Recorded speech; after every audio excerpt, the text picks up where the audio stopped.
Imagine if you could record your life.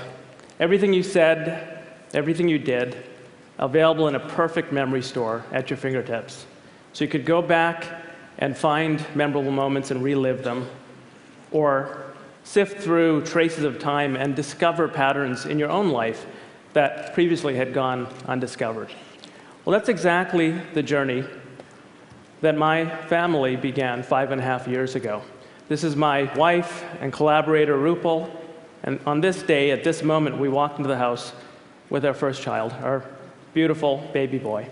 And we walked into a house with a very special home video recording system.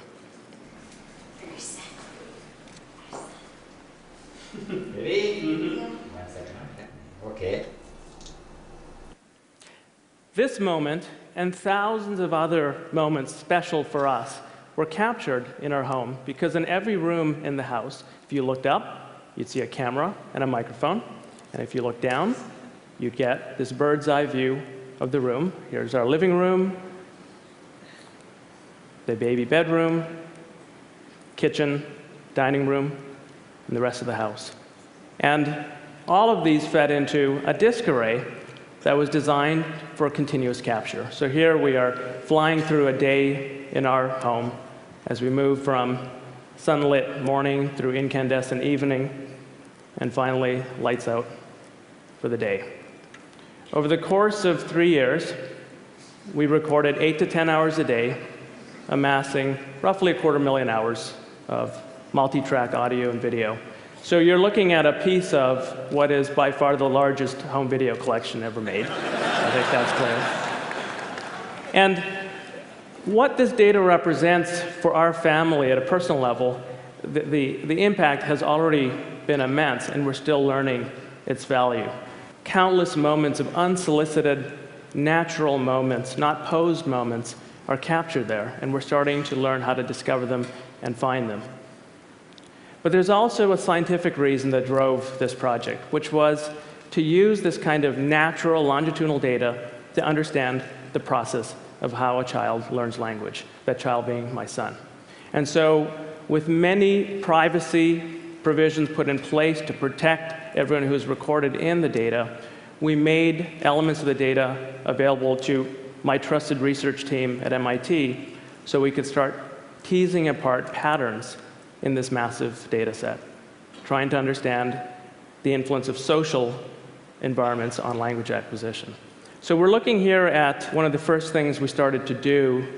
This is my wife and I cooking breakfast in the kitchen. And as we move through space and through time, a very everyday pattern of life in the kitchen, in order to convert this opaque 90,000 hours of video into something we can start to see, we use motion analysis to pull out, as we move through space and through time, what we call space-time worms.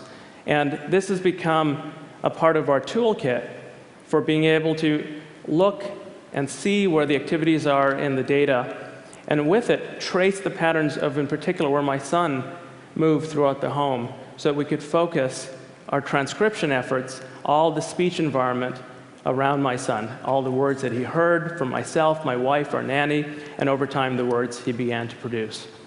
So with that technology and that data and the ability to, with machine assistance, transcribe speech, we've now transcribed well over 7 million words of our home transcripts. And with that, let me take you now for a first tour into the data. So you've all, I'm sure, seen time-lapse videos where a flower will blossom as you accelerate time. I'd like you to now experience the blossoming of a speech form. My son, soon after his first birthday, would say gaga to mean water. And over the course of the next half year, he slowly learned to approximate the proper adult form, water. So we're going to cruise through half a year in about 40 seconds. No video here, so you can focus on the sound, the acoustics, of a new kind of trajectory. Gaga to water. Gaga, gaga, gaga, gaga.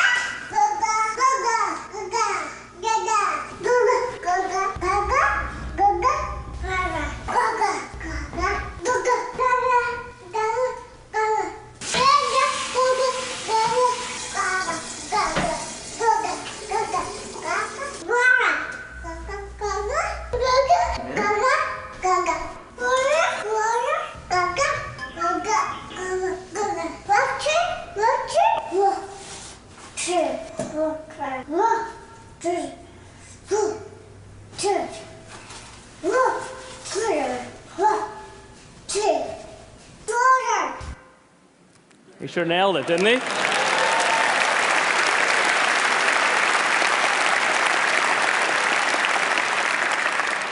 So he didn't just learn water. Over the course of the 24 months, the first 2 years that we really focused on, this is a map of every word he learned in chronological order. And because we have full transcripts, we've identified each of the 503 words that he learned to produce by his 2nd birthday. He was an early talker.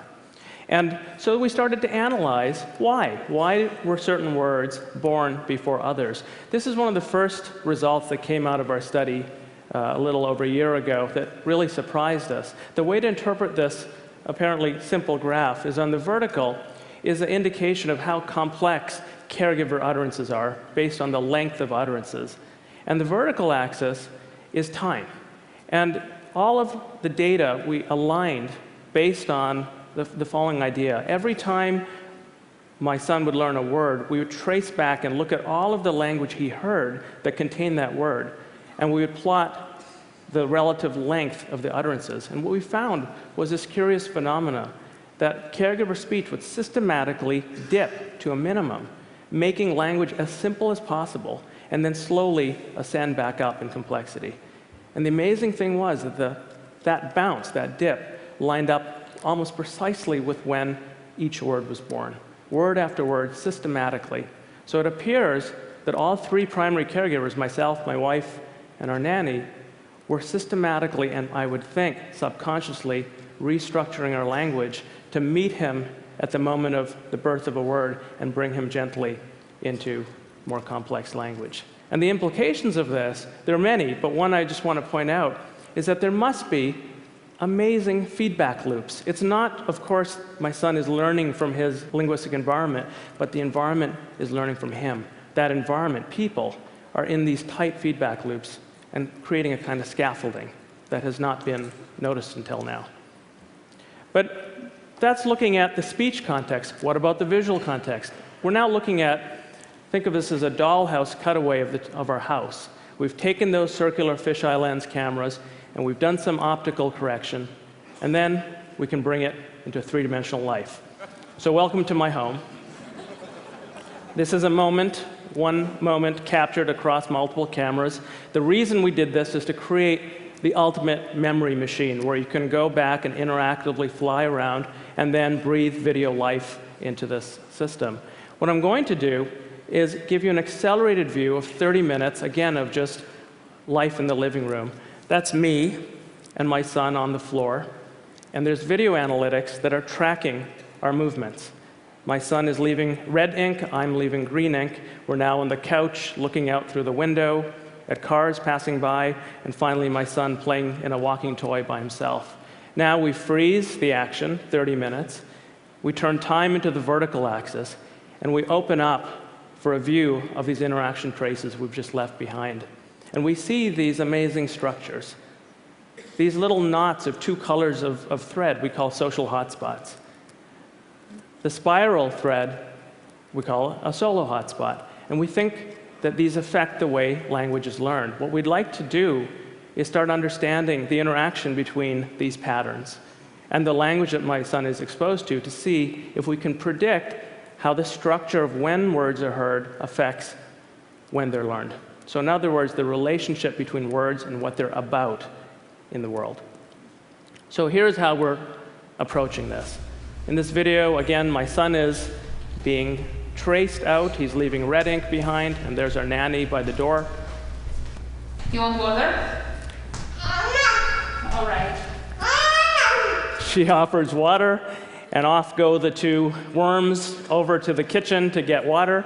And what we've done is use the word water to tag that moment, that bit of activity. And now we take the power of data and take every time my son ever heard the word water and the context he saw it in, and we use it to penetrate through the video and find every activity trace that co-occurred with the instance of water.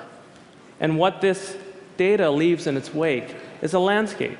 We call these wordscapes. This is the wordscape for the word water. And you can see most of the action is in the kitchen. That's where those big peaks are over to the left. And just for contrast, we can do this with any word. We can take the word bye, as in goodbye, and we're now zoomed in over the entrance to the house, and we look and we find, as you'd expect, a contrast in the landscape where the word bye occurs much more in a structured way. So we're using these structures to start predicting the order of language acquisition, and that's sort of ongoing work now. In my lab, which we're peering into now at MIT, this is at the Media Lab, this has become my favorite way of videographing just about any space. 3 of the key people in this project, Philip de Camp, Ronnie Kubat, and Brandon Roy, are pictured here. Philip has been a close collaborator on all the visualizations you're seeing. And Michael Fleischman was another PhD student in my lab who worked with me on this home video analysis. And he made the following observation, that just the way that we're analyzing how language connects to events which provide common ground for language, that same idea we can take out of your home, Deb, and we can apply it to the world of public media. And so our effort took an unexpected turn. Think of mass media as providing common ground. And you have the recipe for taking this idea to a whole new place. We've started analyzing television content using the same principles, analyzing event structure of a TV signal, episodes of shows, commercials, all of the components that make up the event structure. And we're now, with satellite dishes, pulling in and analyzing a good part of all the TV being watched in the United States. And you don't have to now go and instrument living rooms with microphones to get people's conversations. You just tune into publicly available social media feeds. So we're pulling in about 3 billion comments a month. And then the magic happens. You have the event structure, the common ground that the words are about coming out of the television feeds. You've got the conversations that are about those topics.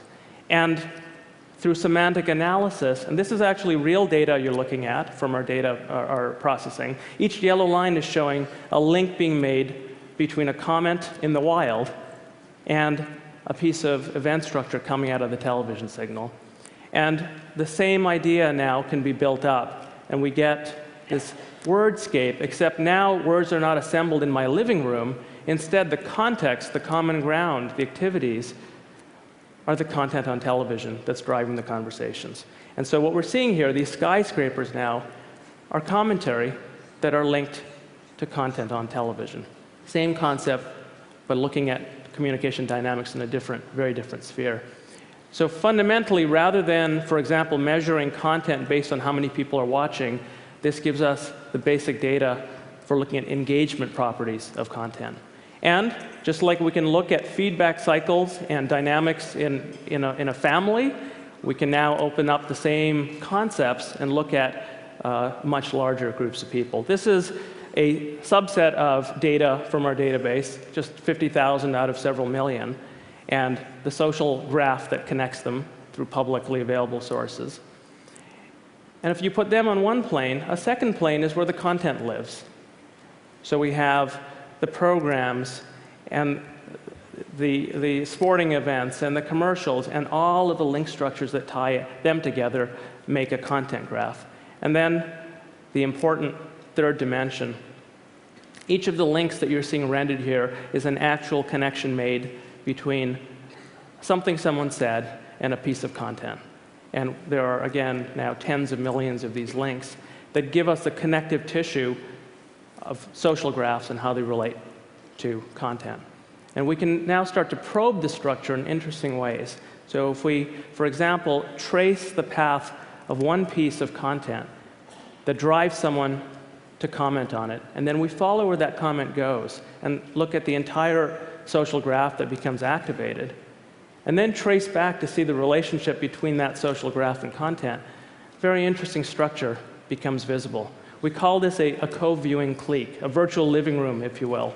And there are fascinating dynamics at play. It's not one way. A piece of content, an event, causes someone to talk. They talk to other people. That drives tune-in behavior back into mass media. And you have these cycles that drive the overall behavior. Another example, very different, another actual person in our database, and we're finding at least hundreds, if not thousands of these. We've given this person a name. This is a pro-amateur or pro-am media critic who has this high fan-out rate. A lot of people are following this person, very influential, and they have a propensity to talk about what's on TV. So this person is a key link in connecting mass media and social media together. One last example from this data. Sometimes it's actually the piece of content that is special. So if we go and look at this piece of content, President Obama's State of the Union address from just a few weeks ago, and look at what we find in the same data set at the same scale, the engagement properties of this piece of content are truly remarkable. A nation exploding in conversation in real time in response to what's on the broadcast. And of course, through all of these lines are flowing unstructured language. We can X-ray and get a real-time pulse of a nation, real-time sense of the social reactions and the different circuits in the social graph being activated by content. So to summarize, the idea is this. As our world becomes increasingly instrumented, and we have the capabilities to collect and connect the dots between what people are saying and the context they're saying it in, what's emerging is an ability to see new social structures and dynamics that have previously not been seen. It's like building a microscope or a telescope and revealing new structures about our own behavior around communication.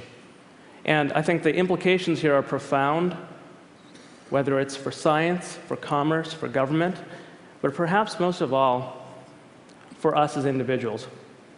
And so just to return to my son, when I was preparing this talk, he was looking over my shoulder, and I showed him the clips I was going to show to you today, and I asked him for permission, granted.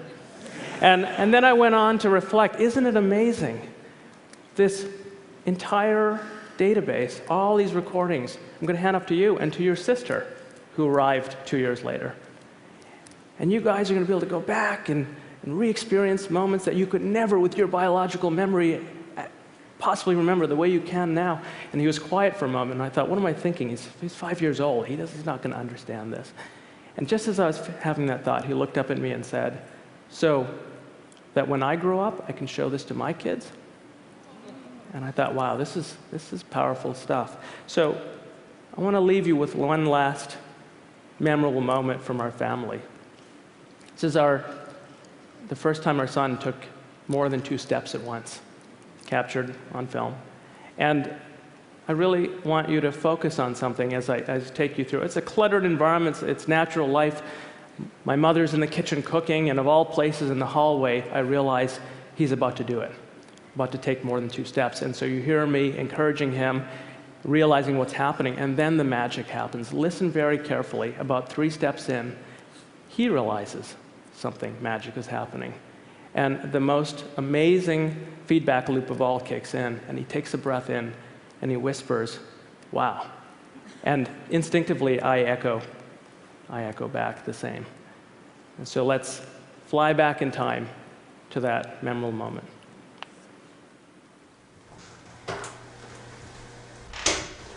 Hey, come here. Can you do it? Oh boy, can you do it?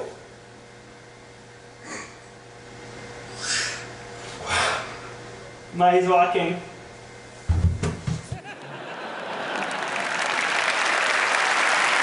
Thank you.